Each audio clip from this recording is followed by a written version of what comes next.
এই যে আমার হাতে কার্ডটা দেখতেছেন, এটা হচ্ছে এদেশের আপনার আইডি কার্ড বলে বা রেসিডেন্ট কার্ড বলে এটাকে। আমরা এখানে বৈধভাবে বসবাস করার জন্য 2 বছর বৈধভাবে বসবাস করার জন্য তারা আমাদেরকে এই একটা কার্ড দেয়। কার্ডটার নাম হচ্ছে আরবিতে বলে পাতাকা, মানে বা আইডি কার্ড।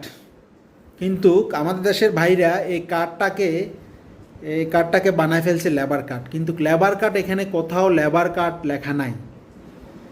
আর আমাদের দেশের ভাইরা এই রেসিডেন্ট কার্ডকে বানায় ফেলছে লেবার কার্ড, এই পতাকা, আরবিতে বলে পতাকা। আমার জানা নাই বিশ্বে অন্যান্য দেশে এই আইডি কার্ডকে আপনার লেবার কার্ড বলে, আমি বলতে পারি না।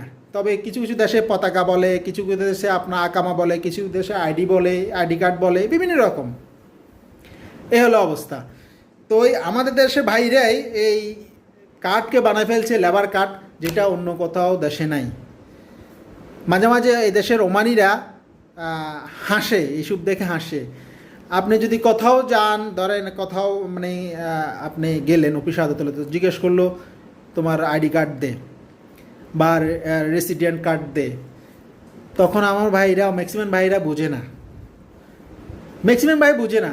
যখন বলে লেবার কার্ড তখন বুঝে, হ্যাঁ লেবার কার্ড আছে, তখন লেবার কার্ড দে। এ হলো অবস্থা। লেবার কার্ড আর হলো পতাকা, এই দুইটা বুঝে, কিন্তু আইডি কার্ড বা রেসিডেন্ট কার্ড এটা বুঝে না। অন্যান্য কান্ট্রির লোকেরা এটাকে লেবার কার্ড বলে না, শুধুমাত্র বাংলাদেশি ভাইরাই এটাকে লেবার কার্ড বলে।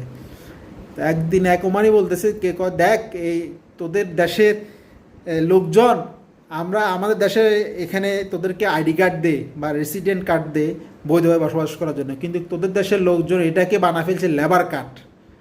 এখানে কিন্তু এটা কিন্তু লেবার কার্ড না।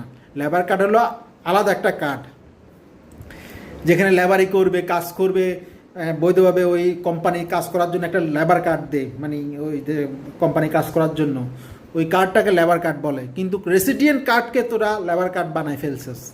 এ হলো অবস্থা।